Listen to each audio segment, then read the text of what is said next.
எங்களுக்கு முன் செல்லும் தெய்வங்களை எங்களுக்கு உண்டு பண்ண வேண்டும் அப்படி என்று சொல்லி இஸ்ரவேல் ஜனங்கள் ஆரோனிடத்தில் கேட்கிறார்கள். மலைக்கு போன மோசைக்கு என்ன சம்பவித்தது என்று எங்களுக்கு தெரியாது, அதனால நீ என்ன பண்ணு, எங்களுக்கு முன் செல்லும் தெய்வத்தை உண்டு பண்ணு அப்படி என்று இந்த முரட்டாட்டம் பிடித்த இஸ்ரவேல் ஜனங்கள் கேட்கிறார்கள். இந்த நாட்களிலே ஆண்டவராகிய இயேசு கிறிஸ்து நமக்கு போதிக்கிறது என்ன அப்படின்னா, நம்மளை வழிநடத்துறது நம்மளுடைய ஆண்டவராகிய இயேசு கிறிஸ்து. நமக்கு முன் செல்லும்படி நம்ம எந்த ஒரு காரியத்தை கேட்கக்கூடாது. எந்த ஒரு மனிதர்களா இருக்கலாம், ஊழியர்களா இருக்கலாம், இல்ல எந்த ஒரு காரியங்களுமே நமக்கு முன் செல்லும்படி நம்ம கேட்கக்கூடாது.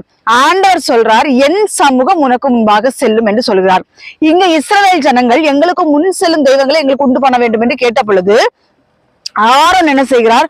ஆரோன் அவங்க வணங்கா கழுத்துள்ள ஜனங்கள், பொல்லாத இருதயம் உள்ள ஜனங்கள் என்று சொல்லி அந்த ஆரோன் என்ன பண்றாரு பாருங்களே. யாத்திராகமம் 32ஆம் அதிகாரம் 2வது வசனம். அவர்கள் கேட்கிறார்கள், எங்களுக்கு முன் செல்லும் ஒரு தெய்வத்தை உண்டு பண்ணுங்கள் என்று கேட்கிறார்கள். அதற்கு ஆரோன், உங்கள் மனைவிகள், குமாரர், குமாரத்திகளுடைய காதுகளில் இருக்கிற பொன்னணிகளை கலற்றி என்னிடத்தில் கொண்டு வாருங்கள் என்றான். தேவனுடைய பிள்ளைகளே, ஆரோன் என்ன சொல்லுகிறாருன்னா, உங்களுடைய காதுகள்ல, உங்களுடைய குமாரத்திகளுடைய காதுகள்ல என்னெல்லாம் கிடக்குதோ நகைகள், சொல்ல போனா தங்க நகைகள், இதெல்லாம் நீங்க இங்க கொண்டுட்டு வாங்க அப்படின்னு சொல்லி ஆரோன் என்ன பண்றாரு, நீங்க அந்த அதிகாரத்தை படிச்சு பார்த்தா உங்களுக்கு தெரியும். அந்த பொன் ஆபரணங்களை நெருப்புல போட்டு உருக்கி ஒரு கன்றுக்குட்டியை உருவாக்குகிறான்.